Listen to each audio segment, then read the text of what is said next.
സീക്യാറ്റ് പ്രോഗ്രാമിലേക്ക് ഏവർക്കും ഹൃദ്യമായ സ്വാഗതം. ഇന്ന് നമ്മൾ ചർച്ച ചെയ്യുന്നത് കഴിഞ്ഞ എപ്പിസോഡിൻ്റെ തുടർച്ചയെന്നോണം ധാർമ്മികത എന്ന വിഷയത്തെക്കുറിച്ചാണ്. നമ്മുടെ ചോദ്യങ്ങൾക്കും സംശയങ്ങൾക്കും ഉത്തരം നൽകാനായി ഇവിടെ എത്തിച്ചേർന്നിരിക്കുന്നത് തലശ്ശേരി അതിരൂപതയുടെ സഹായമെത്രാനും ശാലോൺ TV പ്രേക്ഷകർക്ക് ഏറെ സുപരിചിതനും പ്രിയങ്കരനുമായ അഭിവന്ദ്യ മാർ ജോസഫ് പാംബ്ലാനി പിതാവാണ്.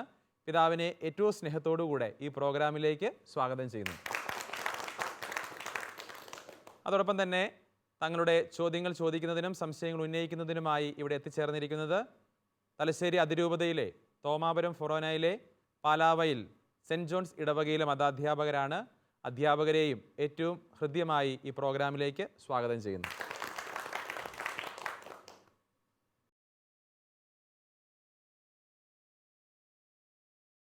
ഇനി അടുത്ത ചോദ്യം ആരാണ് ചോദിക്കുന്നത്? ഓക്കെ, ടീച്ചറുടെ പേരെന്താണ്? എൻ്റെ പേര് ഷിജി. ഷിജി ടീച്ചറിൻ്റെ ചോദ്യം എന്താണ്? പിതാവേ, എൻ്റെ ചോദ്യം ഇതാണ്. ഞാനൊരു പ്രവൃത്തി ചെയ്യുമ്പോൾ നിയമത്തിൻ്റെ മുമ്പിൽ ഞാൻ തെറ്റുകാരിയായിരിക്കാം. പക്ഷേ ഞാൻ ചെയ്തത് ശരിയാണെന്ന് ഉറച്ച ബോധ്യവും എൻ്റെ മനസ്സിലുണ്ട്. ഇതിനെക്കുറിച്ച് സഭയുടെ കാഴ്ചപ്പാട് എന്താണ്?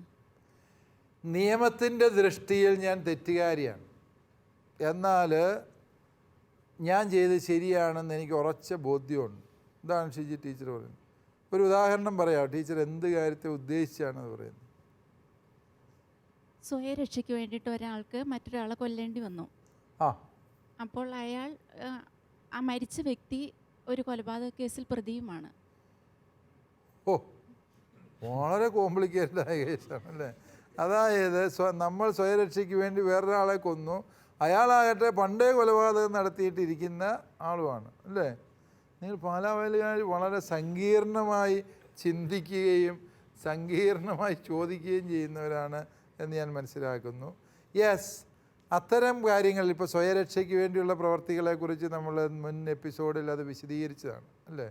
അതായത് ധാർമ്മികമായി ഒരു പ്രവൃത്തി സ്വയരക്ഷയ്ക്ക് വേണ്ടി ചെയ്യുന്ന പ്രവൃത്തിയെ വിലയിരുത്തുന്നതിൽ തെറ്റിൽ ടീച്ചർ ഈ ഒരു കാര്യത്തെ വിലയിരുത്തുമ്പോൾ ടീച്ചർക്ക് ഉത്തമ ബോധ്യമുണ്ട് താൻ ചെയ്ത് തെറ്റല്ല എന്ന്. കാരണം എന്താണ്? ടീച്ചറിൻ്റെ ലക്ഷ്യം അയാളെ കൊല്ലുക എന്നുള്ളതല്ല. ടീച്ചർ അതിനുവേണ്ടി യാതൊരു പ്രീ പ്ലാനിങ്ങും നടത്തിയിട്ടുമില്ല. അയാളെ കൊന്നിട്ടേ ഉള്ളൂ എന്ന മട്ടിൽ ടീച്ചർ പ്രത്യേകിച്ചൊരു പ്രീ പ്ലാനിങ്ങും നടത്തിയിട്ടില്ല. ടീച്ചറിൻ്റെ ലക്ഷ്യം എന്താണ്? സ്വയം രക്ഷിക്കുക എന്നുള്ളത്. ഇനി അയാൾ എന്നെ കൊല്ലും എന്ന് ടീച്ചർക്ക് ഉത്തമ ബോധ്യം വന്നപ്പോൾ മാത്രമാണ് ടീച്ചർ അയാളെ കൊന്നത്. ഞാൻ അയാളെ കൊന്നില്ല, അയാൾ എന്നെ കൊല്ലും എന്ന് ഉത്തമ ബോധ്യം വന്നപ്പോഴാണ് ടീച്ചർ അയാളെ കൊന്നത് അല്ലേ? ഇത്രയും വ്യവസ്ഥകളോടുകൂടിയാണ് ടീച്ചർ അയാളെ കൊല്ലുന്നത് എങ്കിലും പിന്നെ അയാളൊരു കൊലപാതകയാണ് നേരത്തെ തന്നെ അല്ലേ? അതുകൊണ്ട് തന്നെ ആ വ്യക്തിക്ക് തന്നെ കൊല്ലാൻ ഒരു മടി ഉണ്ടായില്ല. അയാൾക്ക് കൊലപാതകം ചെയ്ത് അറപ്പ് മാറിയ വ്യക്തിയാണ് എന്നുള്ളതും ടീച്ചറുടെ തീരുമാനത്തെ സ്വാധീനിക്കാവുന്ന ഘടകം തന്നെയാണ്. അങ്ങനെ ഒരു സാഹചര്യത്തിൽ ഈ പറഞ്ഞ 4 വ്യവസ്ഥകളും പാലിച്ചിട്ടാണ് ടീച്ചർ അയാളെ സ്വയരക്ഷയ്ക്ക് വേണ്ടി കൊല്ലുന്നത് എങ്കിൽ ആ പ്രവൃത്തി ധാർമ്മികമായി തെറ്റല്ല. മനസ്സിലാവുന്നു? അത്രയും തിരക്കിനിടയിൽ ഈ 4 കാര്യം വിലയിരുത്താനുള്ള സമയമൊന്നും കിട്ടാൻ വഴിയില്ല. അല്ല, ഇത് എന്നോടനുബന്ധിച്ചൊരു ധാർമ്മികയോടൊരു യുവാക്കളുടെ നടന്നൊരു സംഭവമാണ്. ഒരു സ്ഥലത്ത് ഒരു തിയേറ്റർ നടത്തപ്പെടുന്നുണ്ട്. പക്ഷേ അവിടെ എപ്പോഴും മോശം സിനിമകൾ മാത്രം പ്രദർശിപ്പിക്കുന്ന ഒരു തിയേറ്ററായിട്ട് ഒരു കാലഘട്ടത്തിൽ മാറി. അപ്പോൾ അങ്ങനെ വന്നത്തേക്ക് അവിടുത്തെ യുവാക്കളെല്ലാം കൂടി അവിടെ ഒട്ടിക്കുന്ന പോസ്റ്ററുകൾ വലിച്ച് കളയുക, അല്ലെങ്കിൽ അവിടെ കരിയോല് തേച്ച് വയ്ക്കുക. അപ്പോൾ ആ തിയേറ്റർ ഉടമയ്ക്ക് അതിൻ്റെ പേരിൽ വല്ലാത്ത ദേഷ്യവും അവർക്കെതിരെ പ്രതികരണമൊക്കെ തുടങ്ങി. അപ്പോൾ അത് ആ പ്രദേശം എന്ന് പറഞ്ഞാൽ കുട്ടികൾ ഒത്തിരി സ്കൂളിൽ പോകുന്ന സ്ഥലമാണ്. അതോടൊപ്പം തന്നെ എല്ലാവരും നടക്കുന്നത്. അപ്പം ഇത് കാണുന്ന വഴി കുട്ടികളുടെ ഉള്ളിൽ മോശമായിട്ടുള്ള ചിന്ത വരാനുള്ള സാധ്യതയുണ്ട്. അപ്പോൾ ആ ഒരു ലക്ഷ്യം വെച്ചാണ് യുവാക്കൾ അത് ചെയ്യുന്നത്, നല്ലതായിട്ടുള്ള കുറച്ച് യുവാക്കൾ. പക്ഷേ തിയേറ്റർ ഉടമയെ സംബന്ധിച്ച് അത് ഒരു തെറ്റായിട്ടുള്ള കാര്യവുമാണ്. ഇതിനെ ഒരു ബന്ധിപ്പിച്ച് എന്നാണ് പിതാവ് എന്നെ വിലയിരുത്തുന്നത്? യെസ്, ഇവിടെ നമ്മൾ ശ്രദ്ധിക്കേണ്ട കാര്യം ധാർമ്മികമായി അവർ ചെയ്യുന്ന ശരിയായ പ്രവൃത്തിയാണ് എങ്കിൽ പോലും അവർ നൈയാമികമായ നീതി പാലിക്കാൻ ബാധ്യസ്ഥരാണ്. രാജ്യത്ത് എന്തെങ്കിലും ഒരു തിന്മ കണ്ടാൽ അതിനെ വ്യവസ്ഥാപിതമായി എതിർക്കേണ്ട വഴികളുണ്ട്. ഈ പോലീസുകാർ പറയുന്നത് പോലെ നിയമം കയ്യിലെടുക്കരുത് അല്ലേ? നിയമഗ്രന്ഥം കയ്യിലെടുക്കാം, നിയമം കയ്യിലെടുക്കാൻ പാടില്ല എന്നതുപോലെ നാട്ടിലൊരു എന്തെങ്കിലും ഒരു തിന്മ കണ്ടാൽ ആ തിന്മയെ, തെറ്റായ കാര്യത്തെ നിയന്ത്രിക്കാൻ അതിന് നിയമപരമായ നടപടികൾ സ്വീകരിക്കുകയാണ് പൗരന്മാർ ചെയ്യുന്നത്. രണ്ടുപേര് വഴക്ക് കൂടുന്ന കണ്ടു, ഉടനെ നമ്മൾ പോലീസിൽ അറിയിക്കുകയാണ് സാമാന്യമായിട്ടും ചെയ്യേണ്ടത്, അല്ലേ? പകരം നമ്മൾ പോയി അതിനെ രണ്ടുപേരുടെയും കൈയും കാലും തല്ലി ഒടിച്ചിട്ടു. ഇനി നീ വഴക്ക് കൂടെന്ന് കാണട്ടെ എന്നും പറഞ്ഞു. നമ്മൾ ചെയ്തത് ശരിയാണോ? അല്ല. നിയമം നമ്മൾ കയ്യിലെടുക്കുകയാണ് ചെയ്യുന്നത്, അല്ലേ? എന്താണ് മാണി സാറേ? ഇങ്ങനത്തെ സാഹചര്യത്തിലാണ് ആൾക്കൂട്ട കൊലപാതകങ്ങളൊക്കെ ഉണ്ടാകുന്നത്. അത് ശരിയാണ്. നിയമം നമ്മൾ കയ്യിലെടുത്ത് കഴിയുമ്പോൾ ആൾക്കൂട്ടങ്ങൾ സംഘടിതമായി ആളുകളെ കൊല്ലുന്നു. ഒരുത്തൻ പറയുന്നുടാ അവൻ ആ തെറ്റ് ചെയ്തു, തെറ്റ് ചെയ്തോ ഇല്ലയോ എന്ന് പോലും ചിന്തിക്കാതെ ഒരു ജനക്കൂട്ടം വികാരം കൊണ്ട് ഒരാളെ കൊന്നുകളയും. നമ്മുടെ നാട്ടിൽ ഒരു ആദിവാസി യുവാവിനെ കൊന്നു ഇങ്ങനെ കേരളത്തിൽ. എന്താണ് ആ സഹോദരൻ്റെ പേര് ഓർക്കുന്നുണ്ടായിരുന്നു? മധു എന്ന പേരിൽ, അല്ലേ? കേവലം എന്തോ ഭക്ഷണ സാധനങ്ങൾ എടുത്തു എന്നൊരു ആരോപണത്തിൻ്റെ പേരിൽ ഒരു മനുഷ്യജീവൻ ഇവിടെ കൊല ചെയ്യപ്പെട്ടു. അതൊക്കെ വരുന്നത് സൂചിപ്പിക്കുന്നത് വ്യക്തികൾ നിയമലംഘനമോ സംഭവിച്ചിട്ടുണ്ട്, തെറ്റായ കാര്യം നടന്നിട്ടുണ്ട് എന്ന് ബോധ്യം വന്നാൽ അത് വ്യവസ്ഥാപിത മാർഗങ്ങളിലൂടെ അത് പരിഹരിക്കാനാണ് ഉത്തരവാദിത്വമുള്ള പൗരന്മാർ ചെയ്യേണ്ടത്. ഓരോരുത്തരും നിയമം കയ്യേറിയാൽ അത് അപകടകരമാണ്. അത് ആപേക്ഷികമായ പല ദുരന്തങ്ങളിലേക്കും നയിക്കാൻ സാധ്യതയുള്ളതുകൊണ്ട് രാജ്യത്ത് കോടതിയും പോലീസും നീതിന്യായ വ്യവസ്ഥിതിയും നിയമപാലകരും എല്ലാം വ്യക്തമായി ഫങ്ഷൻ ചെയ്യുമ്പോൾ ആ വഴി ഉപയോഗിക്കുക. പോലീസുകാർ എന്നിട്ട് കൊട്ടകക്കാരൻ്റെ അടുത്തുനിന്ന് കിമ്പളം വാങ്ങി ഈ തിന്മയെ ന്യായീകരിക്കുകയാണ് എന്ന് കണ്ടു കഴിഞ്ഞാൽ ഒരുപക്ഷെ വ്യക്തികൾക്ക് ഈ പോസ്റ്റർ വലിച്ചു കീറും. മറിച്ച് പോസ്റ്റർ വലിച്ചു കീറിക്കൊണ്ട് തന്നെ നമ്മൾ ആദ്യമേ ധാർമ്മികത നടപ്പിലാക്കരുത്. നൈയാമികമായ വഴികൾ ഉപയോഗിക്കുക. പോലീസ് അത് ചെയ്യുന്നില്ല, ഉടനെ നമ്മൾ മന്ത്രിക്കോ ഉത്തരവാദപ്പെട്ടവർക്കോ പരാതി കൊടുക്കുക, കളക്ടർക്ക് പരാതി കൊടുക്കുക. രാജ്യത്തെ എല്ലാ നിയമവ്യവസ്ഥിതികളും നമ്മൾ ഉപയോഗിക്കുക. ഇവരാരും നടപടി എടുക്കുന്നില്ല, കോടതിയിൽ കൊണ്ട് ഒരു പെറ്റീഷൻ കൊടുക്കുക, ഞങ്ങളുടെ രാജ്യത്ത് ഇങ്ങനെ പ്രശ്നമുണ്ട്, കോടതി ഇടപെടും. അപ്രകാരമുള്ള വഴികളെല്ലാം പരിശോധിച്ച ശേഷം മാത്രം വേണം ഒരു വ്യക്തി നിയമത്തിൽ ഇടപെട്ട് പ്രവർത്തിക്കാൻ എന്നുള്ളത് നമ്മൾ തിരിച്ചറിയണം. അടുത്ത ചോദ്യം ആരാണ് ചോദിക്കുന്നത്? ജോൺസൺ സാറാണ്. ജോൺസൺ സാറിൻ്റെ ചോദ്യം എന്താണ്? പിതാവേ, എൻ്റെ ചോദ്യം ഇതാണ്. വികാരങ്ങൾ അവയിൽ തന്നെ നല്ലതോ ചീത്തയോ അല്ല എന്നാണ് മതബോധന ഗ്രന്ഥം പഠിപ്പിക്കുന്നത്. ഇക്കാരണത്താൽ എങ്ങനെയാണ് ഒരു വികാരം തിന്മയായിട്ട് മാറുന്നത്? യെസ്, അത് നമ്മൾ നേരത്തെ സൂചിപ്പിച്ചതുപോലെ ഒരു വികാരം തിന്മയായി മാറുന്നത് ആ വികാരത്തിൻ്റെ ഫലമായി നമ്മൾ ചെയ്ത പ്രവൃത്തിയെ വിലയിരുത്തിക്കൊണ്ടാണ്. ദേഷ്യപ്പെടുന്നത് തിന്മയാകണമെന്നില്ല എപ്പോഴും. അതേസമയം ദേഷ്യവും അരിശവും മൂത്ത് വീടിന് തീയിട്ടു എന്ന് വിചാരിക്കും, അത് തിന്മയാണ്. ദേഷ്യം മൂത്ത് ഈ അടുത്ത കാലത്ത് ഒരു ചെറുപ്പക്കാരൻ ചെയ്തതായി പത്രത്തിൽ വായിച്ചു. അവൻ പ്രണയിച്ച പെൺകുട്ടി അവനോട് നിന്നെ എനിക്ക് ഇഷ്ടമില്ല എന്ന് പറഞ്ഞു. അവൻ ദേഷ്യപ്പെട്ടു. ദേഷ്യം മൂത്ത് അവൻ എന്ത് ചെയ്തു? പിറ്റേ ദിവസം ആസിഡ് കൊണ്ടുവന്ന് ആ പെൺകൊച്ചിൻ്റെ മുഖത്തൊഴിച്ച് അവളെ വിരൂപയാക്കി. ഇനി നിന്നെ വേറെ ആരും ഇഷ്ടപ്പെടാൻ പാടില്ല എന്ന്. അതുകൊണ്ട് വികാരങ്ങൾ അമിതമാവുകയും ആ അമിതമായ വികാരങ്ങളിലൂടെ ഉളവാകുന്ന പ്രവൃത്തികൾ ധാർമ്മികമായി അപകടകരമാവുകയും ചെയ്യുമ്പോൾ ആണ് വികാരപ്രകടനങ്ങൾ തിന്മയായിത്തീരുന്നത്. വികാരങ്ങളെ ശരിയാം വിധത്തിൽ നിയന്ത്രിക്കാനും അതിനെ വിവേചിക്കാനും തെറ്റായ വികാരപ്രകടനങ്ങളെ നിയന്ത്രിക്കാനുമുള്ള പരിശീലനം ചെറുപ്പം മുതലേ കുട്ടികൾക്ക് നമ്മൾ കൊടുക്കേണ്ടതുണ്ട്. ഒരുപക്ഷെ ഈ കാലഘട്ടത്തിലെ മാതാപിതാക്കൾ, അധ്യാപകർ ഒക്കെയും ശ്രദ്ധ വയ്ക്കേണ്ട ഒരു മേഖലയാണത്. ഇപ്പോൾ കുട്ടികൾ, ഒരു കൊച്ചു പിള്ളേർ ചിലപ്പം കാണാം, ഒരു കുഞ്ഞു കാര്യം ചോദിച്ചിട്ട് കിട്ടിയില്ല എങ്കിൽ അവിടെ കിടന്ന് കാറി കൂവി തലകുത്തി മറിഞ്ഞ് എന്നാ കൈ കണ്ടാലും വലിച്ചെറിഞ്ഞ് ഇങ്ങനെ പിള്ളേർ തന്നെ ഇങ്ങനെ അമിതമായ വികാരപ്രകടനങ്ങൾ നടത്തുന്ന കാണാൻ സാധിക്കും, അല്ലേ? അപ്രകാരമുള്ള ചില ബിഹേവിയറൽ ഡിസോർഡറുകൾ കണ്ടാൽ അതിനെ തിരുത്താൻ നിങ്ങൾക്ക് അത് രീതിയിൽ കൈകാര്യം ചെയ്യാൻ പറ്റിയില്ല എങ്കിൽ നല്ല സൈക്കോളജിസ്റ്റിൻ്റെ സഹായത്തോടു കൂടി നമ്മുടെ കുഞ്ഞുങ്ങളെ നമ്മൾ ശരിയായ രീതിയിൽ തിരുത്തി കൊടുക്കും. അതല്ല എങ്കിൽ പിള്ളേർ വീട്ടിൽ അമിതമായ വികാരപ്രകടനങ്ങളും ബഹളവും വയ്ക്കുമ്പോൾ ഒരു കൊച്ചല്ലേ ഉള്ളൂ അതുകൊണ്ട് സാരമില്ല അങ്ങനെയൊക്കെ വഴക്കുണ്ടാക്കുമായിരിക്കും എന്ന് വെച്ച് അതിനെ ന്യായീകരിച്ചും വളവിട്ട് കൊടുത്തും നിൽക്കരുത്. പിള്ളേർ വീട്ടിൽ ചീത്ത വിളിക്കുന്നവരും അല്ലേ, അയൽവക്കത്തെ വീട്ടിലേക്ക് നോക്കി തെറി വിളിക്കുന്നവരുണ്ട്, അല്ലെ വഴിയേ വെറുതെ നടന്നു പോകുന്നവരെ തെറി വിളിക്കുന്ന ചില പിള്ളേരുണ്ട്. അങ്ങനത്തെ 1-2 പിള്ളേരെ ഞാൻ കണ്ടിട്ടുണ്ട്. ചുമ്മാ അതിൻ്റെ വിനകട ആ വീടിൻ്റെ വിനകട പഞ്ചായത്ത് റോഡാണ്, അതിൽ നടന്നു പോകുന്നവരെ ചുമ്മാ തെറി വിളിക്കുക. അപ്പനും അമ്മ ഇത് കേട്ടോണ്ടിരിപ്പുണ്ട്, അവരൊരു ഊറിയ ചിരിയായിട്ട് ഇരിപ്പുണ്ട്.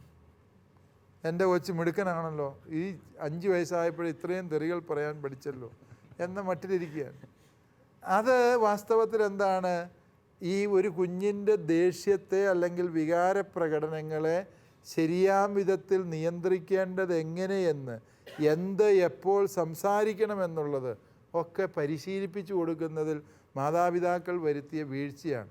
കുടുംബങ്ങളിൽ മക്കളുടെ എണ്ണം പരിമിതപ്പെട്ടതോടുകൂടി മക്കളുടെ സ്വാതന്ത്ര്യത്തിൻ്റെ അതിരുകൾ എവിടെ എന്ന് നിർണയിച്ചു കൊടുക്കുന്നതിൽ പലപ്പോഴും മാതാപിതാക്കൾക്കും അധ്യാപകർക്കും വീഴ്ച സംഭവിച്ചപ്പോൾ വികാരങ്ങൾ നിയന്ത്രിക്കപ്പെടേണ്ടതാണ് എന്ന ബോധ്യമില്ലാതെ പല കുഞ്ഞുങ്ങളും വളരുന്നു എന്നുള്ളത് അപകടകരമായൊരു വസ്തുത കൂടിയാണ്.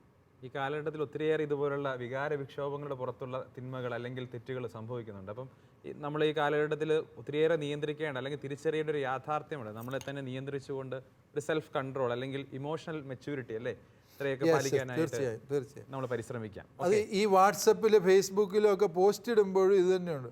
നമ്മൾ വായിച്ച് നമുക്കങ്ങ് ദേഷ്യം കയറി ഉടനെ കണ്ണി കണ്ട ചീത്തയും തെറി എല്ലാം പറഞ്ഞ് ഒരു വാട്സപ്പ് പോസ്റ്റ് എഴുതി.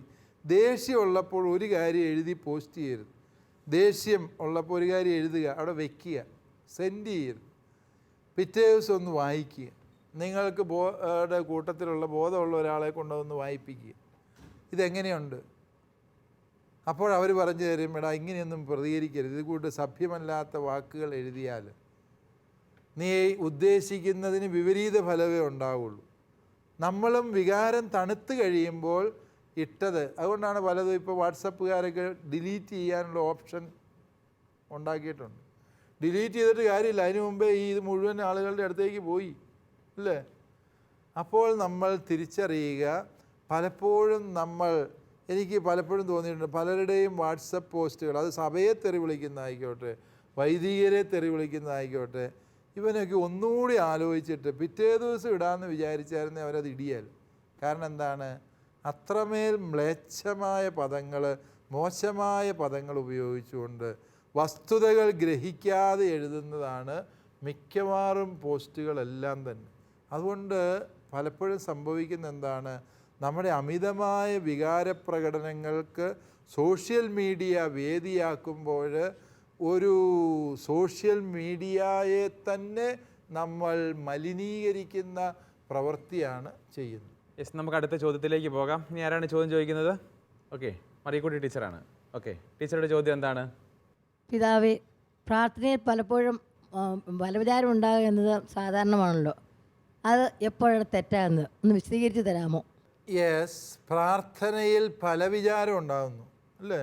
ഈ പ്രായത്തിലും പല വിചാരമൊക്കെ ഉണ്ടാകും ടീച്ചർ? ഉണ്ടാകാറുണ്ട്. ഉണ്ടല്ലേ. ഞാൻ വിചാരിച്ചുകൊണ്ട് ഇന്ന് കുറച്ചുകൂടെ പ്രായമായാൽ ഇതൊക്കെ മാറിക്കോളും എന്ന് സമാധാനിച്ചിരിക്കുമ്പോഴാണ് ടീച്ചർ പറയുന്നത് ഈ പ്രായത്തിലും പല വിചാരമുണ്ട്. യെസ് യെസ്, ശരിയാണ് ടീച്ചർ പറഞ്ഞത്. എല്ലാ മനുഷ്യർക്കും പല വിചാരങ്ങളുണ്ടാകും അല്ലേ. പല വിചാരങ്ങൾ എന്ന് പറയുന്നത് ഈ വികാരപ്രകടനങ്ങളുടെ ഒരു ഭാഗമാണ്. നമ്മൾ വികാരമുള്ള മനുഷ്യരായതുകൊണ്ട് നമ്മൾ നന്മ നിറഞ്ഞ മറിയമേ എന്ന് ചൊല്ലിക്കൊണ്ടിരിക്കുമ്പം ചിലപ്പം വേറെ ഏതെങ്കിലും മറിയങ്ങളെക്കുറിച്ച് ഓർക്കും, വേറെ ഏതെങ്കിലും യൗസേപ്പുമാരെക്കുറിച്ച് ഓർക്കും അല്ലേ. ഓ യൂസേപ്പ് പിതാവ് ആശാരിയായിരുന്നല്ലോ, അല്ല ആശാരി വന്നില്ലല്ലോ, അയാൾ വരാമെന്ന് പറഞ്ഞാണല്ലോ. അയാൾ വന്ന എന്നതാ ദൈവമേ കറി ഉണ്ടാക്കുന്നത്. ഇങ്ങനെ ഒരു നന്മ നിറഞ്ഞറിയും ചെല്ലുന്നതിൻ്റെ ഇടയ്ക്ക് തന്നെ നമ്മുടെ ചിന്ത കാട് കയറി ഈ കറി ഉണ്ടാക്കുന്ന എവിടെയാണ് എന്ന് വരെയും എത്തും അല്ലേ. അതെല്ലാം പല വിചാരങ്ങളാണ്. ഇങ്ങനെ ഈ പല വിചാരങ്ങൾ ഉണ്ടാകാതിരിക്കാൻ നമുക്ക് നിയന്ത്രണമൊന്നുമില്ല. അത് നമ്മളാരും ബോധപൂർവ്വം ഉണ്ടായിക്കൊണ്ട് വരുന്നതല്ല, അത് പുറമേ നിന്ന് നമ്മുടെ ഉള്ളിലേക്ക് വരുന്ന ചിന്തകളാണ്.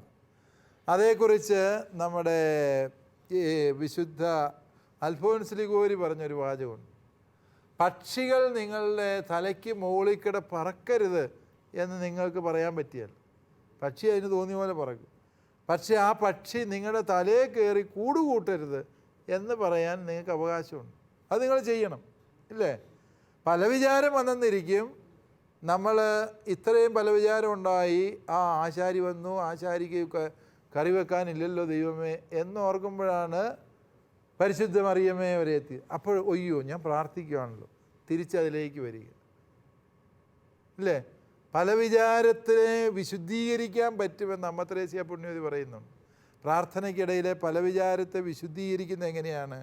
ആ പല വിചാരം ഉണ്ടായ സാഹചര്യത്തെയും വ്യക്തിയെയും സമർപ്പിച്ച് പ്രാർത്ഥിക്കും. അപ്പോൾ ആശാരിയെക്കുറിച്ച് പല വിചാരം ഉണ്ടായി, ആശാരിയെ സമർപ്പിച്ച് ആശാരിക്ക് വേണ്ടി ആ നന്മ നിറഞ്ഞവരെയും കാഴ്ചവെക്കും. അതുപോലെ തന്നെ ആശാരി പണിയിലൂടെ നമ്മുടെ വീടിൻ്റെ സുസ്ഥിതിക്ക് വേണ്ടി ആ മാതാവിൻ്റെ മാധ്യസ്ഥം തേടി അങ്ങ് പ്രാർത്ഥിക്കുക. പല വിചാരങ്ങളെ പ്രാർത്ഥനയുടെ വിഷയങ്ങളാക്കി മാറ്റാം എന്നാണ്.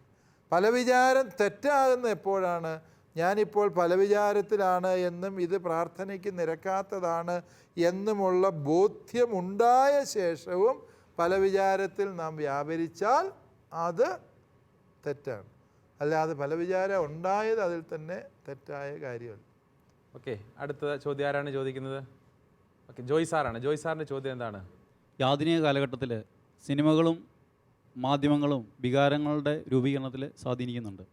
ക്രൈസ്തവരായ നമ്മെ സംബന്ധിച്ച് ഇതിനോടുള്ള നിലപാട് അല്ലെങ്കിൽ ഇതിനുള്ള മനോഭാവം എന്തായിരിക്കണം? അതേക്കുറിച്ചൊന്ന് വിശദീകരിക്കാമോ? യെസ്, ജോയ് സാറിൻ്റേത് വളരെ പ്രധാനപ്പെട്ട ഒരു ചോദ്യമാണ്. ഒരു സ്കൂൾ അധ്യാപകൻ കൂടിയായ ജോയ് സാറ് റിട്ടയർ ചെയ്തോ? ഇല്ല അല്ലേ? ജോയ് സാറ് കണ്ടാൽ ഇപ്പോഴും 20 വയസ്സേ ഉള്ളൂ ജോയ് സാറിന്. ഹെഡ് മാഷാണല്ലേ? യെസ്. ഞാൻ സ്കൂളിൽ പഠിക്കുന്ന കാലത്തും സാറ് ഇതുപോലെയൊക്കെ തന്നെയാണ് നടന്നിരുന്നത്. അപ്പോൾ ഇതെങ്ങനെ സാധിക്കുന്നു എന്ന് ഞാൻ ആലോചിക്കാറുണ്ട്. നിത്യ യൗവനം അല്ലേ? നിത്യ യൗവനത്തിൻ്റെ കാരണം എന്തായിരിക്കും ജോയ് സാറ്? ഇങ്ങനെ അമിത വികാരങ്ങളൊന്നും ഇല്ലാതെ ജീവിക്കുന്നതായിരിക്കും അല്ലേ? മനസ്സ് നല്ലതായിട്ടായിരിക്കും.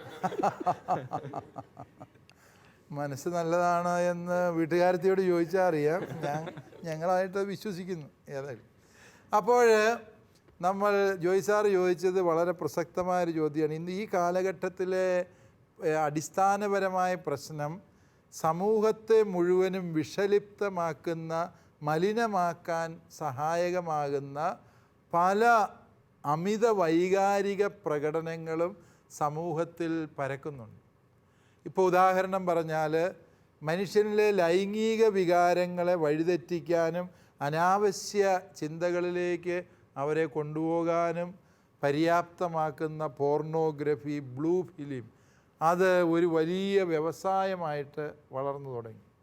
ഇത് വായിക്കുകയും കാണുകയും ചെയ്തിട്ടാണ് നമ്മുടെ ടീനേജേഴ്സായ കുഞ്ഞുങ്ങൾ പോലും പലപ്പോഴും ഇത്തരത്തിലുള്ള തെറ്റായ കാര്യങ്ങളിലേക്ക് നീങ്ങുന്നത് എന്ന് നമ്മൾ തിരിച്ചറിയും.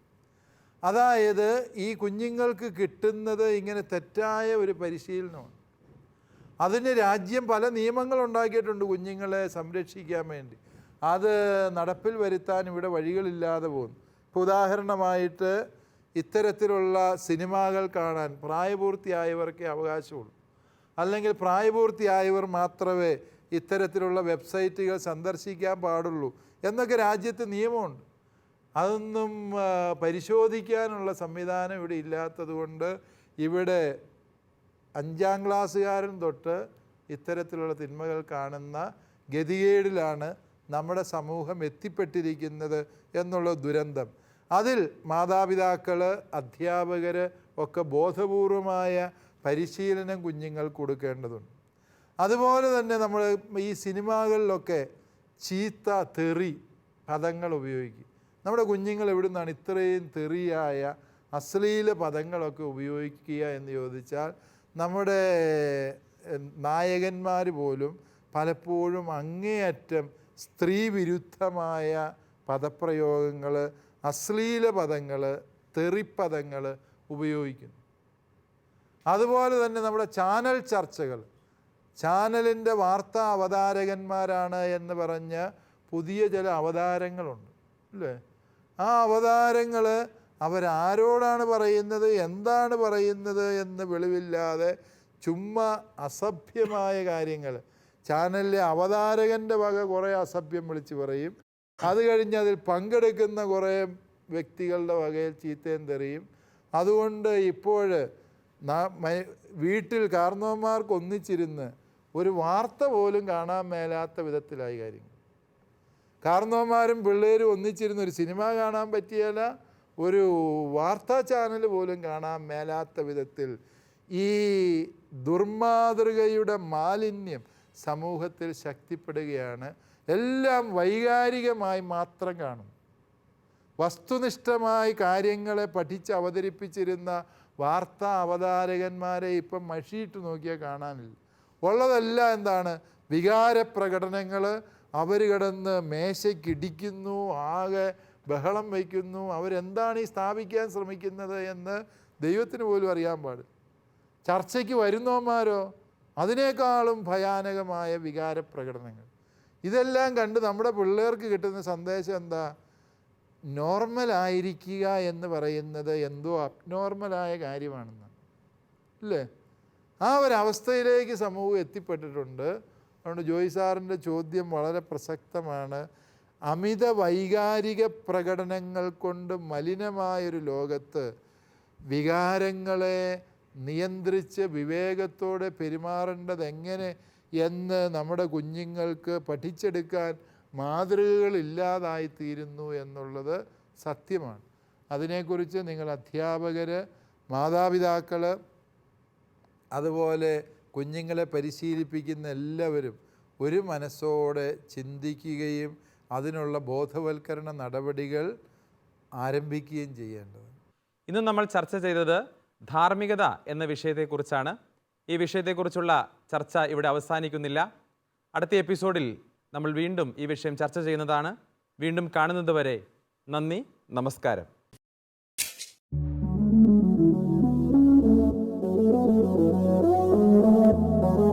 CCAT പ്രോഗ്രാമിന്റെ മുൻ എപ്പിസോഡുകൾ കാണുവാൻ ലോഗോൺ ചെയ്യൂ www.shalomtv.tv/ccat.